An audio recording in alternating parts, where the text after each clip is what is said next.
নমস্কার। আজকে 2026 সালের 10th জানুয়ারি টু 10th ফেব্রুয়ারি, যেটা বিগত কয়েক মাস ধরে আমি দিচ্ছি আপনাদের, যে মাসের মাঝখান থেকে পরের মাসের মিডিল অবধি, অর্থাৎ আপনাদের অনেকটা এগিয়ে থাকতে পারবেন আপনারা, যে পরের মাসের সিচুয়েশনটা আমরা অবশ্যই মাসিক রাশি বলতে পাবেনই, কিন্তু 10টা দিন 12টা দিন আপনি যদি এগিয়ে থাকেন অনেকটা আপনার সুবিধা। তাতে আপনাদের এর জন্যই এই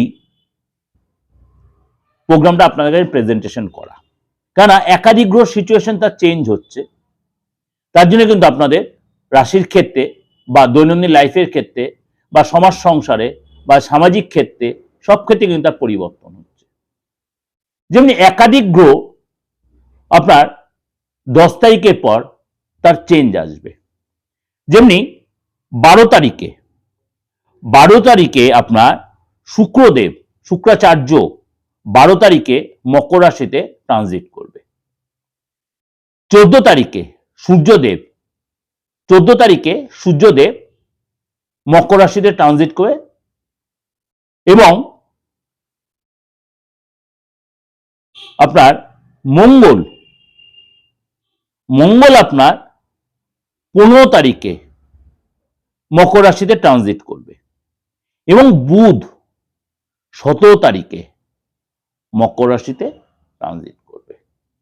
এই যে একাধিক গ্রহের সিচুয়েশনের ট্রানজিট, এবং 31 জানুয়ারি শুক্র ধনিষ্ঠা নক্ষত্রে ট্রানজিট করবে। এরপর তো আদার্স ট্রানজিটের সিচুয়েশন আছেই, সেটা আপনারা আমার ট্রানজিটের প্রোগ্রামগুলো যখন নিয়মিত ফলো করেন সেগুলো জানতে পারবেন। তাহলে আপনাদের সবার ক্ষেত্রে তার এফেক্টটা হবে, 12 রাশির ক্ষেত্রে তার এফেক্ট হবে। সেই 12 রাশির ক্ষেত্রে এফেক্টটা এই যে একাধিক গ্রহ যে সিচুয়েশন চেঞ্জ হলো, কখনো সূর্যেরই সংক্রান্তি হচ্ছে অর্থাৎ মকর সংক্রান্তি, সেই নিয়ে আমি আপনাদের কাছে প্রেজেন্টেশন দিয়েছি, আপনারা আমার প্রোগ্রাম চ্যানেলগুলো সার্চ করে পেয়ে যাবেন। মঙ্গল উচ্চ রাশিতে গমন করবে, মকরে উচ্চ হবে। বুধ তার ভালো স্বরাশিতে গমন করবে, শনির রাশি মকরে। সূর্য তার পুত্রের রাশিতে গমন করবে, কারণ সূর্য সেখানে কিছুটা নেগেটিভ সিচুয়েশন তৈরি হবে, সংক্রান্তি হবে। এবং শুক্র তার মিত্র রাশিতে ট্রানজিট করবে।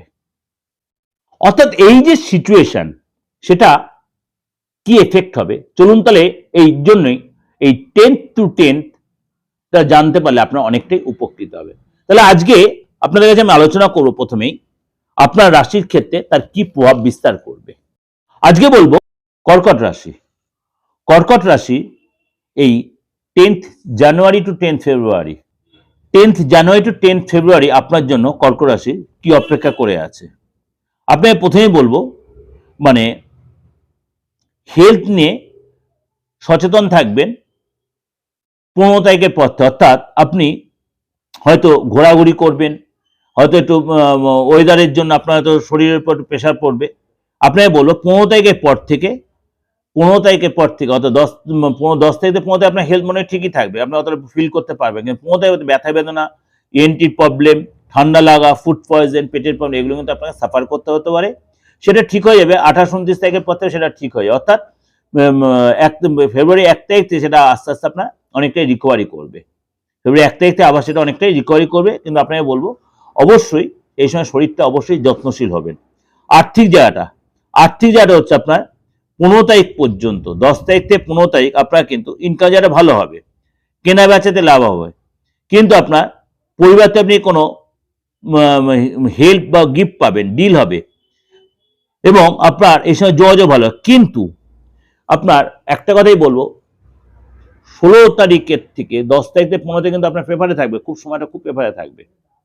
16 তারিখ থেকে কিন্তু আপনার আর্থিক জায়গাটা কিন্তু চাপ হয়ে যাবে, আর্থিক চাপ এসে যাবে। আপনার কিন্তু অবশ্যই তার জন্য ফ্যামিলির জন্য, বাবা মার জন্য খরচ হতে পারে, বাবা মার হেলথের জন্য, আপনার নিজের হেলথের জন্য খরচ হতে, বি কেয়ারফুল। অর্থাৎ আপনার সেভিংস করাটা খুব প্রয়োজন। ফ্যামিলির ক্ষেত্রে আপনাকে 12 তারিখ পর্যন্ত, অর্থাৎ 10, 11, 12 তিনটে দিন আপনার একটু ব্যস্তের মধ্যে কাটবে। বাবা মাকে নিয়ে বলুন, ভাই বোনকে নিয়ে বলুন, বা পরিবারের কাউকে একটু আপনি ব্যস্ততার মধ্যে কাটবে। 12 তারিখের পরে আপনি কোনো প্ল্যান করেন ঘুরতে যাবার, তীর্থে যাবেন বা কোনো আশ্রমে যে সেখানে সময় কাটাবেন, একসাথে অনেকটাই সময় কাটাবেন। অর্থাৎ ফ্যামিলি লাইফটা মনে হয় ভালোই যাবে 12 তারিখের পর থেকে।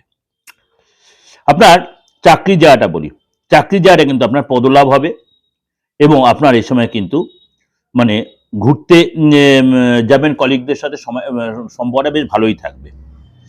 সন্তানের জায়গাটা বলি, সন্তানের জায়গাটা সন্তানের ইচ্ছা পূরণ হবে, কিন্তু সন্তানের শরীরটা একটু ডিস্টার্ব হতে পারে, ইএনটির প্রবলেম, ঠান্ডা লাগার প্রবলেম, এগুলো কিন্তু একটু ফ্যাক্টর হতে পারে। আপনার ব্যবসা জায়গাটা বলি, ব্যবসা জায়গাটা কিন্তু আপনাকে অবশ্যই পুরো মাসটাই আপনার কিন্তু বেশ ভালো যাবে, পুরো মাসটা আপনার ভালো যাবে। অর্থাৎ 10 তারিখ থেকে পুরো মাস বলতে আপনার 10th জানুয়ারি থেকে 10th ফেব্রুয়ারি ওভারঅল কিন্তু আপনার ভালোই যাবে। খালি ফেব্রুয়ারি মাসটা পড়ার সঙ্গে সঙ্গে একটু হয়তো আপনার ডামাডোল হতে পারে, সেটা একটু সতর্ক থাকবেন। 10 তারিখ থেকে আপ টু 30 তারিখ পর্যন্ত আপনার ব্যবসা বেশ ভালোই দেখা যাচ্ছে এবং 2 তারিখের পর থেকে অর্থাৎ ফেব্রুয়ারি 2 তারিখ থেকে আপ টু 10 তারিখ একটু সতর্ক থাকবেন, ট্রানজ্যাকশনে সতর্ক থাকবেন, তাহলেই আপনার ওভারঅল কিন্তু ভালোই থাকবে। আপনার দাম্পত্য লাইফটা বলি, আপনার কিন্তু দাম্পত্য লাইফে পার্টনারের হেলথ নিয়ে একটু ফ্যাক্টর হতে পারে 12 তারিখ পর্যন্ত। আপনি এই সময় যতটা নিজেকে কথাবার্তায় সংযত হবেন সেটাই ভালো হবে। তারপরে আস্তে জিনিসটা ঠিক হবে, তারপরে যে আপনি দেখবেন দুজনের মধ্যে বন্ডিংটা ভালো হচ্ছে এবং পার্টনার হেলথটাও ঠিক হয়ে যাবে। অর্থাৎ ওভারঅল আপনাকে 10 থেকে 11 তারিখ 12 তারিখ একটু সতর্ক থাকতে হবে কর্কট রাশি পার্টনার এবং আপনার নিজের হেলথ নিয়ে। 12 তারিখের পর থেকে আপ টু 10 ফেব্রুয়ারি আপনাদের রিলেশনের জায়গাটা অনেকটাই বেটার থাকবে। এটা ওভারঅল একটা প্রেজেন্টেশন দিলাম, অবশ্যই আপনাদের ভালো লাগবে, কারণ খুব ছোট ছোট করে আপনাদের কাছে প্রেজেন্ট করলাম, অবশ্যই উপকারে লাগবে। ভালো লাগলে অবশ্যই লাইক করবেন, যোগাযোগ করতে অবশ্যই বুকিং ফোন করে নেবেন। আমার অনলাইন এবং অফলাইন সবকটাই চালু রয়েছে, দেশ এবং বিদেশে প্রত্যেকের জন্য আমার এই সুযোগটা কাজে লাগাতে পারেন, কিন্তু প্রত্যেকটাই রেমুনারেশন বেসিস। ভালো থাকবেন, নমস্কার।